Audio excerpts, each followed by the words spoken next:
Hey, so I made myself promise that I would make a lot more content based around the studio this year, so we are going to be getting an early start on that today, talking about some mastering stuff that I'm doing right now.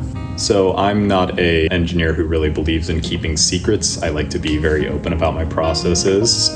So I thought I'd talk through this mastering process quickly. And just to give context, this is for Sony BMG. So this is a signal chain that's being held to the highest standards for a major record label that has already approved some masters from it.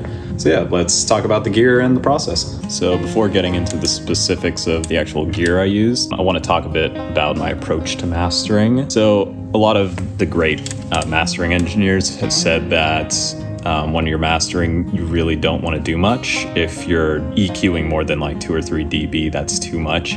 I disagree. I think that the great mastering engineers only ever get amazing, incredible mixes, so they don't have to do much.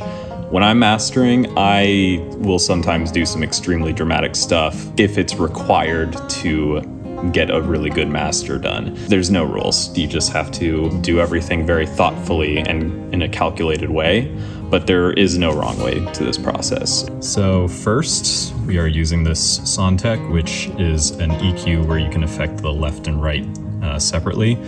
But I do just want to point out that I am adding it's even over like 12 dB of mids, and it's at a Q of like between 11 and 12, around 2K. So again, you just have to do what you got to do to make this thing sound right. So next up in Neve land, I will very often pass masters through these 1073s just because the transformers get really classic, famous Neve sound.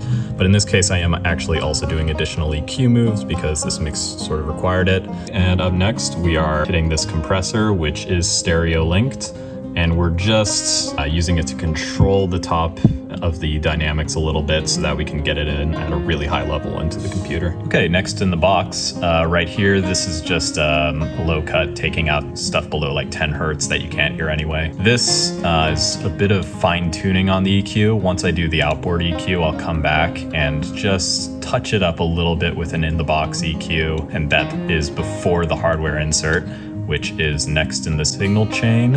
I'll sometimes throw a de-esser after all the EQing has been done, just if I need that top end sparkle, but the rest of the mix is getting a little bit harsh.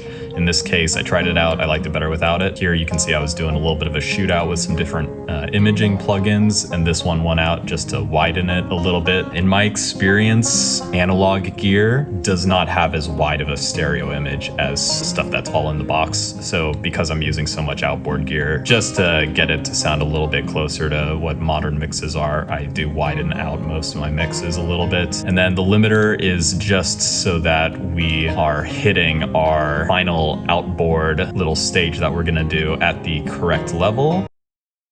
So after all the in-the-box stuff I just showed, we send it out the computer one last time and send it directly into this Lavery Blue, which is a converter designed to just add saturation and volume, which is the sound nowadays, just tons of saturation. So it's doing a little bit of digital, a little bit of analog, converting it, and that's the final print in the computer.